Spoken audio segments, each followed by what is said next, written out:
Salut à toi!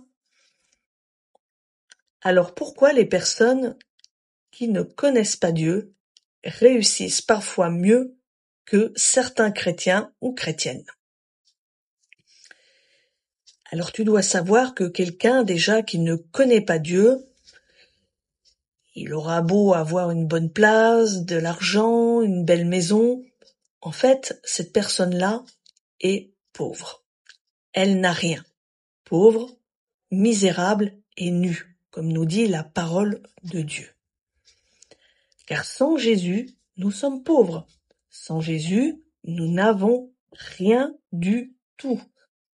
Nous sommes pauvres. En fait, certains chrétiens et chrétiennes ne savent pas prendre leur place, se positionner, avoir la véritable foi en ce Dieu de réussite. Au lieu de cela, parfois, les chrétiens suivent le monde, le courant du monde. T'es tranquille dans ton petit bureau et tu te dis voilà que tu n'espères pas plus.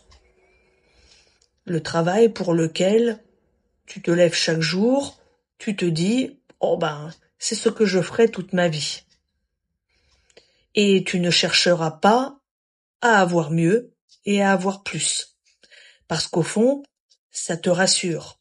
Et peut-être que les eaux profondes te font peur. Sans penser parfois que Dieu peut tellement faire plus que ton petit quotidien de chaque jour. Tu limites Dieu, en fait, en pensant comme cela, si toutefois c'est le cas. Il ne faut pas que tu jalouses les personnes qui ne connaissent pas Dieu, car comme je t'ai dit, si elles n'ont pas Dieu, elles n'ont rien. Tu sais, les biens sont éphémères. Dieu est éternel. Certaines personnes qui ne connaissent pas Dieu vont voir parfois beaucoup plus loin que le bout de leur nez, vont avoir des objectifs, des ambitions, etc. Alors que certains chrétiens ou chrétiennes vont même pas avoir d'objectifs, même pas d'ambition. Et c'est fort dommage de se laisser surpasser par le monde. C'est ce qui manque parfois à certains chrétiens, d'avoir des ambitions, d'avoir une vision. Au lieu de ça, nous nous laissons parfois porter par le courant. Nous refusons de nager à contre-courant. Nous nous adaptons au moule du monde.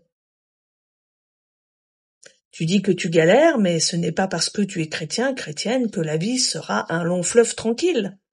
Jésus n'a jamais promis cela. Et que tout tombera du ciel sans effort.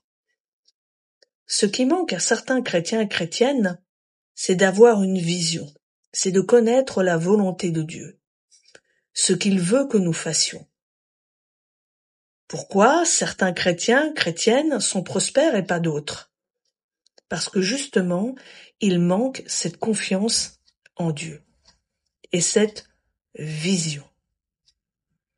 En principe, nous les chrétiens, les véritables enfants de Dieu, nous devrions être tous des leaders, des personnes riches, des chefs d'entreprise, etc. Des personnes qui innovent et qui vont impacter les autres. Au lieu de cela, l'Église dort. Certains sont peu ou pas productifs, se laissent gangréner par la peur, les doutes, la peur de l'échec, la peur de la réussite aussi. La peur aussi de se faire pointer du doigt par le monde, etc. Les moqueries, par exemple. Ce n'est pas normal que les chrétiens soient pauvres, par exemple, alors que Dieu est immensément riche. L'or et l'argent lui appartiennent.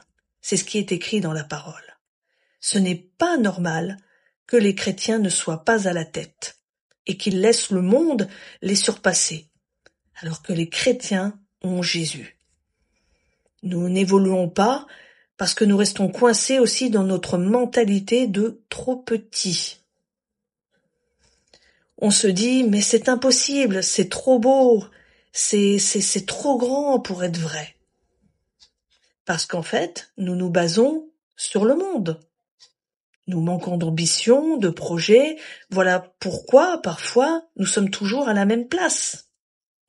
Évidemment, je ne dis pas que si tu as de l'ambition et que tu fais confiance à Dieu, etc., tu n'auras pas de galère. Mais Dieu est là. Et tu es victorieux, victorieuse en Christ. En Christ, tu es plus que vainqueur. C'est ce que nous dit la parole. Il y aura forcément des pierres sur ton chemin. Le chemin ne sera pas parfois continuellement droit, mais tu es victorieux, victorieuse en Christ. Ce qui empêche aussi un chrétien de prospérer, c'est qu'il n'investit pas non plus dans le royaume de Dieu. La loi de la semence et de la récolte, par exemple. Il y aurait encore des choses à dire, mais je vais m'arrêter là. Bye bye!